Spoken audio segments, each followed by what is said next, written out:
Okay, awesome. Hi guys, thanks for sticking around. I think we have quite a few questions, which is great. But I want to start off just with an observation that I had that I haven't had a chance to bring up in the game. And it doesn't really go anywhere, but it was an interesting thought, I thought. I think I talked a little bit about how the lights in the house essentially represent nodes on a graph. And there's a little bit of graph theory to the design, like the level design of the house, that certainly comes into play once they start switching off the lights in this section, or in this like previous section, because it really affects like how you can get from one place to another. I've been thinking a lot over the last week since playing the first part of this game about how like you could use a system like this to actually teach graph theory to people. I mean, I think especially a younger audience would be an accessible way to talk about networks and graph theory. Especially if you did things like, you know, you could put up glass or something like that you could only travel through one way, or I think there's a lot of really interesting things that you could do to then relate, I guess, this system of nodes that are physical objects in the 3D world connected by line of sight into you know, more abstract graph representation with nodes and arrows. Maybe I only think about that because I'm in educational games, but it's I don't know. I like, it seems like they don't do it, that this game is not explicitly about that, but it's so close to presenting that in a way that you could almost take this game and put it in a class and build a curriculum around graph theory around it, except that obviously there's so much to the game that you wouldn't want to put into like a 4th grade class necessarily, or, you know, wouldn't be subject appropriate. Okay, I guess I didn't really have anything to say there, so probably shouldn't have said anything. Let's get to questions. What makes you assume that the speaker in the most recent journals is the woman in the relationship? Worth recording, I think. Oh, God. I do think that that's interesting. I've caught myself a couple of times thinking, like gendering the speaker of written notes. I don't know what journals you're the most recent the 1951 journals. Honestly, I think it's apartment. I could be wrong, but I think that I don't know. I think it's apartment. I think because the sort of parallel story in that game is a woman who has been widowed. I think that's why I just immediately went to that. I didn't even think about it. I don't know why else that would be. I don't think that I mean, maybe the trope of the widow is a little bit more common than the trope of the widower, but not significantly. And you would think that, if anything, I personally would project a male voice into the diary. I think it's apartment. I might go back and rewatch that section just to see if there's anything in the narrative of that journal that would have made me think that. That's a fantastic observation, a really good question. Oh, that's great. I think it's apartment. Okay, what do you think about the differences in types of choices between segments? In the first few segments, it seemed like every choice required Dan to do something, either do something for himself or for Linda or Tommy. The visiting family sleepover Dan friend segment was a neutral choice, where each character wanted something only for themselves and did not require Dan directly for each. They did these early types of choices, types of choices make you, as a ghost, side more with Dan before giving the other characters a chance? Was this deliberate by the designers, or was it just an artifact from the sequential ordering of the choices that introduced the characters in a certain light right off the bat? I think it's a little bit more than, coincidental. And I think it's also that my identification with Dan has to do a little bit more with more than just that, because they very explicitly make my action as a ghost is to whisper into Dan's ear, with the suggestion that then Dan is going to make decisions based on my advice, and that absolutely casts Dan as the decision maker in the household. Like, that seems pretty black and white to me, which is a dynamic that I'm a little uncomfortable with, just as a viewer, but that seems like pretty clear how it's been authored. That said, I think you're absolutely right. I think that those first few choices were very much about what Dan wanted, or what Dan was going to do, like the things that Dan was going to choose to do. And I think that that's true of the later choices too, but sometimes to a lesser extent. And the Full House one is I think probably the best example, where it was sort of a choice between what Dan was going to do. Was Dan going to help his son build a fort and allow him to have his friend over, or was Dan going to... The sweater doesn't really make any sense. I don't know how that would have been framed if we had chosen the sweater and had Linda's parents come over. So yeah, that maybe that really isn't framed as what Dan wants or what Dan does. But I still interpreted it, you're 100% right, as the ghost has a direct connection to Dan, and not to the other characters. I think that there are a number of factors that play into that. One of them is exactly what you have described, the fact that it trains me in the early episodes to think about Dan first, to think about Dan as the active character.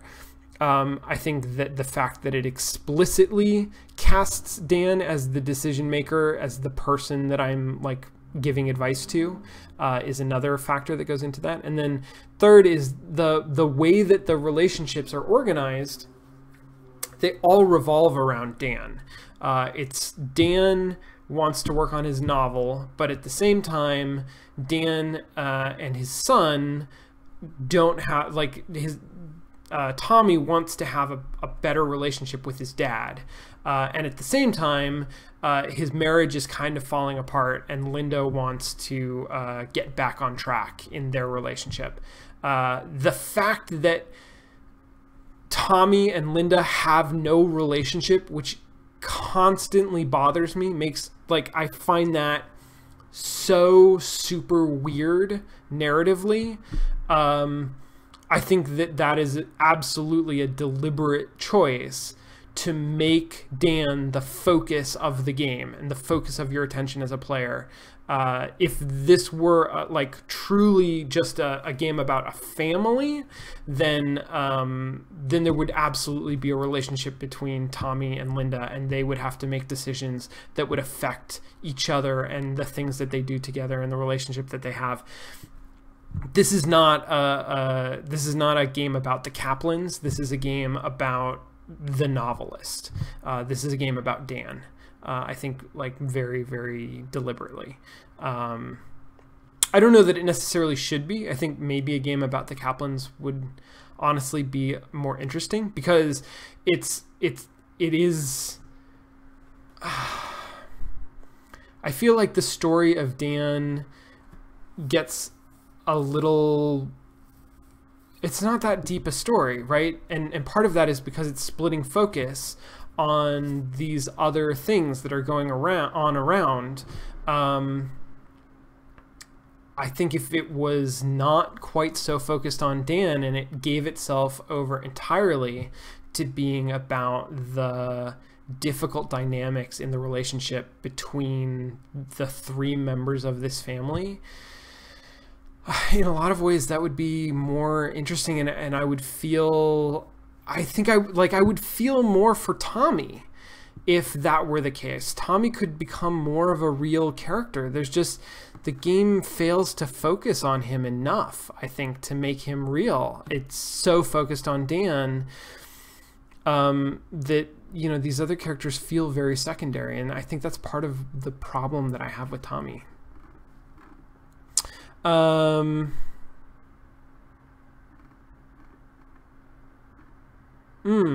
Okay, so question. Let's talk feedback loops. It seems like you're choosing against your immediate impulse when you give a chapter to Tommy, for instance. The apparent feedback loop rewards the player for choosing a character, which makes that character more rounded and interesting, leading to it being more enticing to choose that character again. Also vice versa, with the neglected characters not being compelling because they don't get fleshed out. You said you feel like the game wants you to make balanced decisions, but does it really incentivize that in the short term? That's wonderful. That's such a great question. Thank you so much. I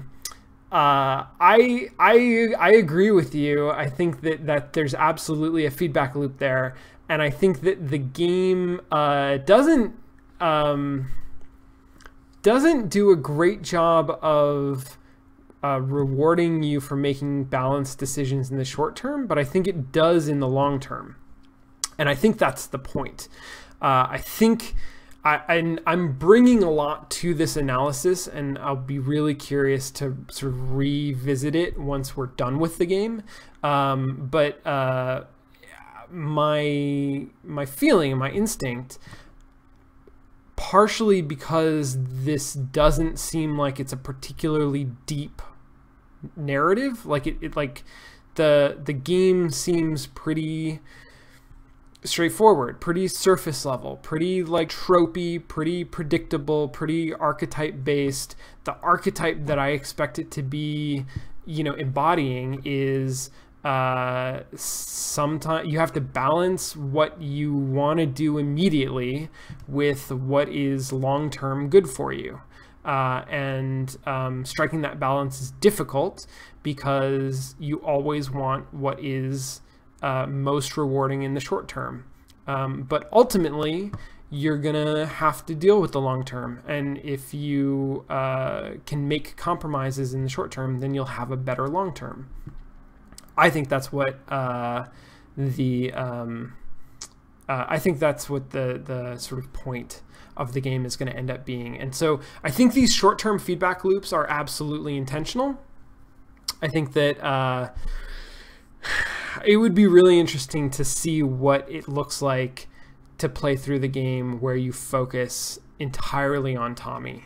And does Tommy become a really compelling character when you do that? It's a good question. I don't know. I don't know if Tommy could ever become a really compelling character, but I think you're right. He does become more or less compelling depending on whether you spend time with him. So I absolutely have this sense that, you know, at the end of every month, I'm getting feedback on, okay, so overall, how have you done? And yeah, every week you need to disappoint someone. But at the end of the month, I feel like we made everybody pretty happy. Like, I feel like we got like a really good report card at the end of this month. And that feels good. It feels good to have like balanced things out over the course of several weeks to actually you know, make that happen.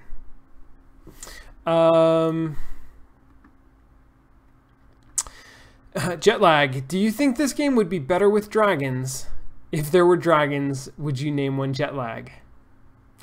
Where am I going to put dragons into this game? I mean, I could definitely, like, Tommy could have a toy dragon. We could even probably build a chapter around, like, the toy dragon that Tommy really wants, but it sort of freaks Linda out. Or maybe, like, Dan is up nights because he can't sleep because he's kind of afraid that the dragon, like, he keeps seeing the dragon in shadows in his room and it's giving him insomnia, and so he's not able to write, and so he wants to get rid of the dragon, but Tommy loves the dragon. And Linda, I don't know, man. Linda, I think Linda should start, like, selling her paintings on a website. This has nothing to do with the dragon. I just think that Linda needs a little bit more entrepreneurial oomph. So that would be her story in the chapter titled "The Dragon." And I think it'd be like a good little like side story that Dan is really just totally weirded out by Tommy's insistence on calling the dragon jet lag, and he has no idea what that means, and it just, like, makes him think that everything's a little off, and just one more reason why he wants to get rid of it. I think that would be you know, a stellar chapter in the Novelist. It plays on one of those, like, you know, the classic tropes, like the alcoholic writer, or too many people coming to fit in a house, or you know, what to do with a sudden windfall, or, you know, what to do when all of a sudden a dragon enters your family unexpectedly. Like, you know, these are stories that have been told 1,000 times. So absolutely. How do you think the game would be different if you could influence Linda and Tommy as well as Dan? I think I talked about that a little bit in the last question. I personally, it would be a different game. Right? I mean, like, the game that they made was The Novelist, and it's a game about Dan. And I think it would be a different game if it was about the family unit and you could influence all of them. But I think I might prefer that game. I think that would be a more interesting game to me. How do you feel about the idea that we are meant to assume that Linda is spending time with Tommy? I think that's interesting to look at the other side of the neglectful father cliche, where mothers are portrayed as inherently more connected to their children, while sacrificing art or an intellectual engagement. Do you think that sacrifice is presented as a necessity for Linda and not for Dan? Should women feel more guilty than men for not engaging enough with their children? Is it odd for a man to prioritize spending time with his children? Really good questions. How do you feel about the idea that we're meant to assume that Linda is spending time with Tommy? Are we? I mean, how much are we? I guess we see them hanging out every once in a while, like in the studio. He'll come and lay down on the floor and draw in his picture book, and she'll be standing at the easel painting. But they don't interact a lot. Off camera, like outside of the moments where we're haunting the house, I feel like I don't get a sense that they're hanging out especially. And I guess that's what you mean. I guess that's the question sort of is getting at the idea that is just an assumption. I mean, obviously Tommy is not left entirely on his own all of the time, and it seems like we're dealing a lot with how much time Dan is spending with him. So the assumption is that anytime Dan isn't spending with him, he must be spending with Linda. I think that this is a fantastic line of questioning. I don't have really good answers to all of these specific questions, but this has been coming up for me as well, especially around the area of Linda seems like she has this potential career as a painter. And I don't know, like, I don't know the economics of this family, I guess. But it absolutely seems like it's framed as Dan is the breadwinner. He is, his novels are bringing home the bacon. He's making money for the family. Linda is painting, and she's successful at it, but it's framed really as a hobby rather than a career. And I keep referring to it as a career because it seems like it should be a career, but the game really seems to frame it as a hobby. They never talk about the income that it brings in. They talk about it, honestly, more as an expense than anything else. There's a part of me that really wants... there's a part of me that's bothered by the fact that the idea that Linda start like working full time and Dan maybe like step back a little bit from the novel and spend more time like raising their kid doesn't seem to be presented as an option.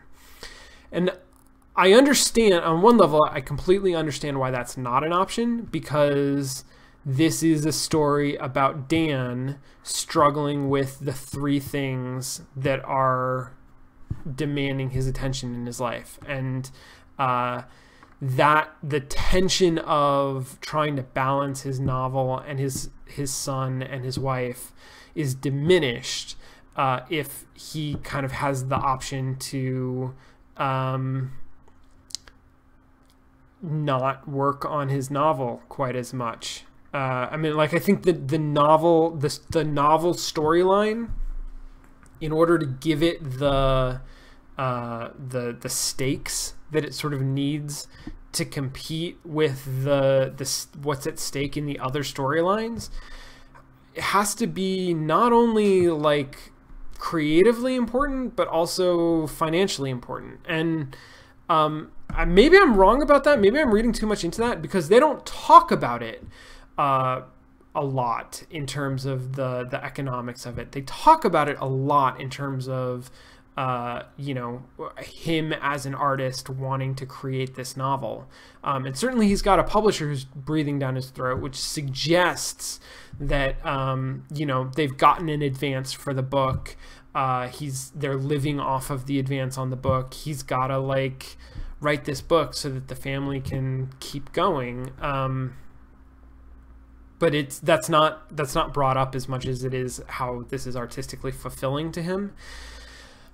There's a part of me that feels like it would be really sensible for them to take a step back and reevaluate like who has the more stable potential career in this family. And it seems like she's doing a lot of painting and she's getting news, like she's getting like media coverage. She had this successful gallery opening. She's part of the local community.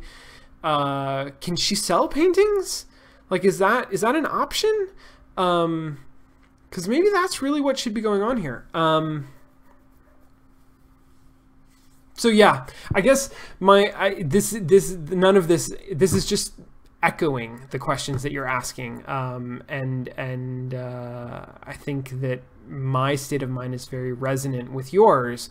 I feel like I understand what the narrative of the game is in harmony with the systems of the game, but I feel like that narrative is inherently problematic, and it may have been worth going back and re-examining the systems that sort of demand that narrative, and reevaluating whether the entire thing should maybe have shifted a little bit off center, and whether the experience would have been like better and more fulfilling and also kind of, you know, less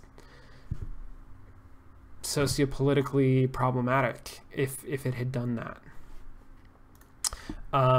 The final question of, is it odd for a man to prioritize spending time with his children? That I think is especially pointed. God,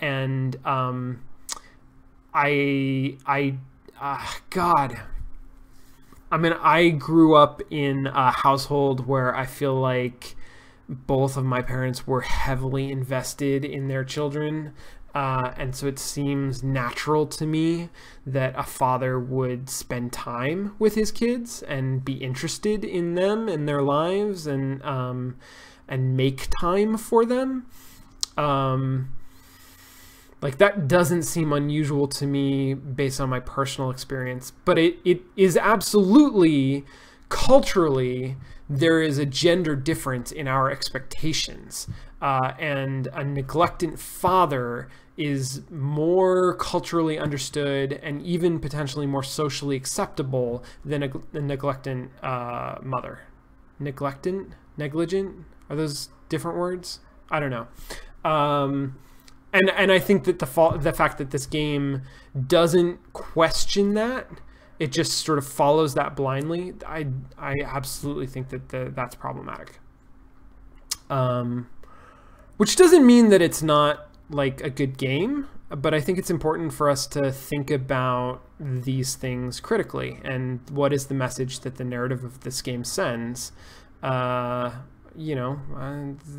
something that shouldn't go unexamined. Okay, maybe one or two questions more. How did you feel about the instance in which you thought you spooked Dan and wouldn't be able to select his compromise? Can you talk about the feedback you got or lack thereof that made you think you spooked him, and how the inability to select his compromise would have affected your ability to enjoy the narrative you were creating? Is that an appropriate consequence?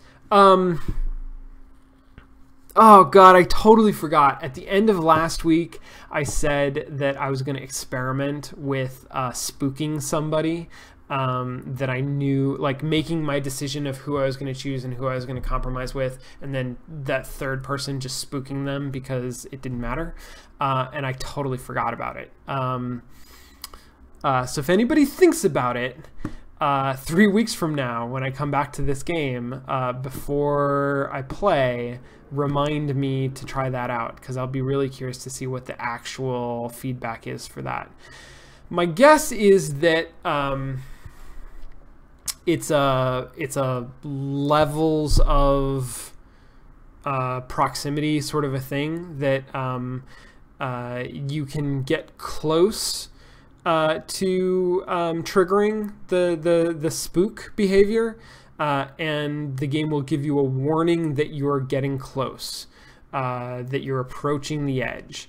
I don't know if I don't know like how far you can push that, but at some point, you go from like well outside of the range of anybody to this sort of warning area, and then you go into the area where you actually spook them,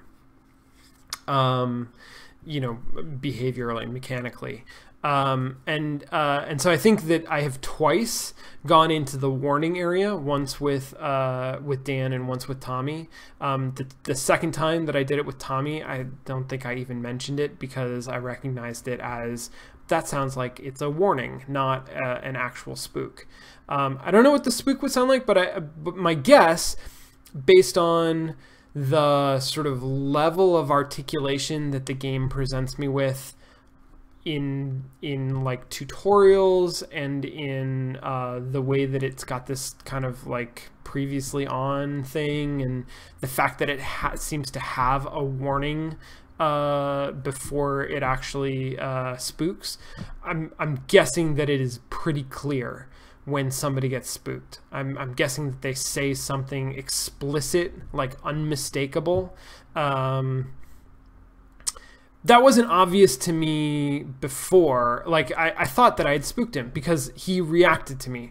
So to answer your question, to describe that experience from my perspective, I can't remember if I walked into the room or I walked out of a lamp or exactly what happened, but I thought he was going to be sort of standing in a place or sitting at his typewriter. I had a mental model of where I thought he was going to be in the room.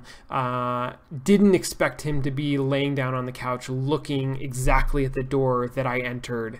And so I entered the door and I turned around and he was looking right at me unexpectedly, and he vocalized something. He said like, "Oh," or like, "What's that?" Something curious, something questioning. And that was the first time that I had seen anybody interact with me directly, not through the flickering of lights. I assumed that was what spooked looked like.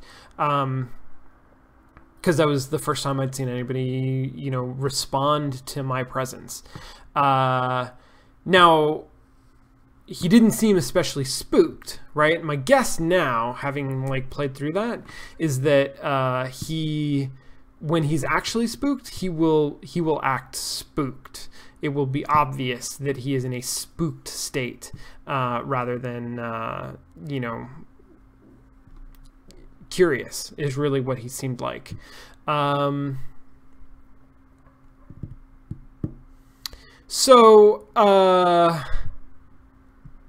a good question. If I had been not playing on stream, I might have thought strongly enough that I spooked him that I would not have gone and tried his thing. It's hard to say.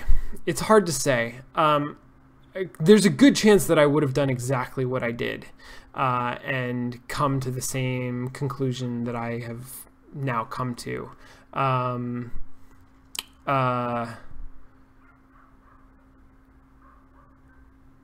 it's hard for the game to give better feedback at this stage. Like the thing that the core thing that I want the game to do is give really strong feedback when you actually spook somebody. And then it's going to be easy for me to differentiate that from anything else. I guess what would have been helpful is if the game demonstrated for me an example of what it looks like for somebody to get spooked. Because then I would know what to look for in that behavior. Which isn't impossible. Like, it would require some pretty drastic restructuring of things at the beginning of the game, but it's not impossible. Yeah, and I think that would be the ideal way to sort of present that system in a way that I would learn it very clearly. This seems like this is a second best, but it's still, I'm never going to screw it up to the point where I think I can do something that I can't do, which is worse than thinking that I can't do something that I actually can do.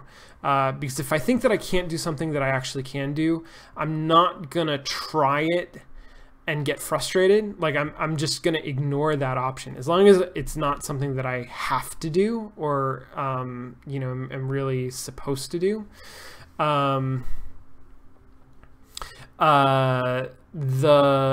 It had more to do with it's worse to make me think that I can do something and then have that not be an option, just in general in game design. So Thanarad, who asked this question, is drawing attention to the second half, which is how would my enjoyment of the game have been affected if it had actually gone the way that I thought, if I had spooked him and therefore hadn't been able to make that compromise. Like I said, like it in some ways it removes the choice from me, right? The compromise. So I have to choose one of three things for my main choice, and then I have to choose one of two things for my compromise. If you remove one of those two things, and all of a sudden that's not a choice that I have to make, which relieves stress from me, but it also removes agency from me. So it's the game becomes less stressful. It's a relief, which at that moment I would have appreciated. But at the same time, it makes the game less interesting because I don't have agency. I'm not affecting it in a meaningful way. And so that makes things sort of like, I don't know, less interesting, more boring, more rote, I guess. It's just not, it's not interesting. Okay, that's my word. I'm going to keep using it. That's what I want the game to be. The game with no agency is less interesting. So at the same time, it would have increased my level of anxiety around the stealth mechanic. And now at this point, like having had a couple of close encounters where I came close to screwing up the stealth but didn't, the game is very, very forgiving about that. And so I'm enjoying to some extent role-playing the stealth and trying to stay well out of everybody's way. But I think if I was like speedrunning this game, for example, if I was playing this game entirely gamically, entirely for the system rewards, then I could be a lot less conservative about like where I go and where people are and who can potentially see me,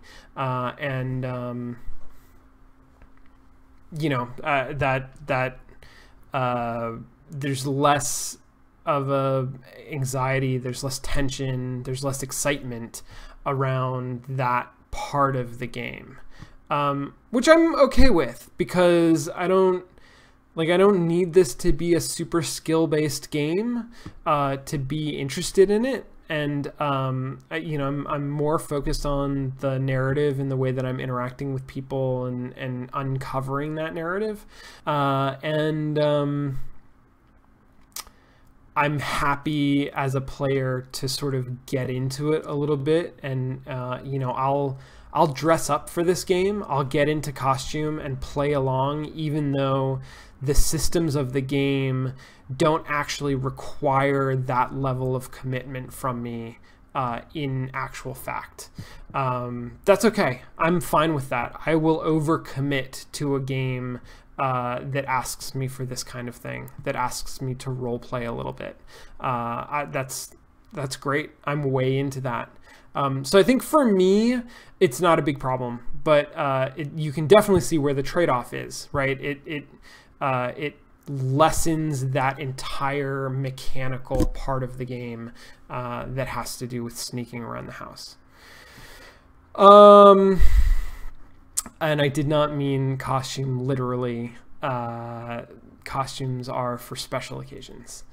Okay. Thank you guys. This was great. I'm going to sign off. One more time, I'm going to be out of town for the next 2 weeks. So I will be back in 3 weeks, which is the 3rd, the 10th, the 17th of June, maybe. I think that's right. I'm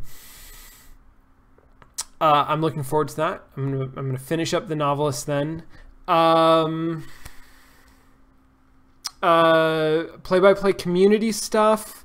For anybody who missed Play-by-Play Together last Saturday, it was a lot of fun. We had Richard and Robin from the apartment dev team on and played Don't Starve Together and talked a little bit about that game. It was a different thing for me to do, but something that I enjoyed. And we'll probably do again, although I'm not going to have a regular schedule for that, but I do want to sort of occasionally do special things on Saturdays, and I think that will be one of them. I'll bring some more people on to do other cooperative or multiplayer games. If you have feedback on that specifically, or on the show generally, stop by the forum, undefinedbehavior.com/forum, and start a new thread, or there has been a feedback thread. Leave a comment. I would love to hear what people think of the format of the show, of the games that we've been covering, of anything, whatever you think. I'm a game designer. I love feedback. So let me know what you think. Let me know if there are things that you would want to see in future episodes of Play by Play Together, or other things that would be fun for us to do on sort of special occasions. Sunday Game Club is on Sunday, as the name would imply, at 8 o'clock. This week going back to Kingdom Hearts after a couple of weeks of doing different things. Yeah, so I'm looking forward to that. I hope everybody will join us there. Feedback Force, I think, is doing another episode of the podcast, the first official episode, next week. I think next Tuesday. So keep an eye out for that. You can also find information about that on the forum. And then I guess that's it. That's the play-by-play community. Thanks, guys. This has been a lot of fun. I'm really enjoying this game, and I'm really, really liking the questions that you have asked. So it's been a great discussion. I love doing this. I can't wait to see you again in a few weeks, and yeah, I'll see you then. All right, have a good night.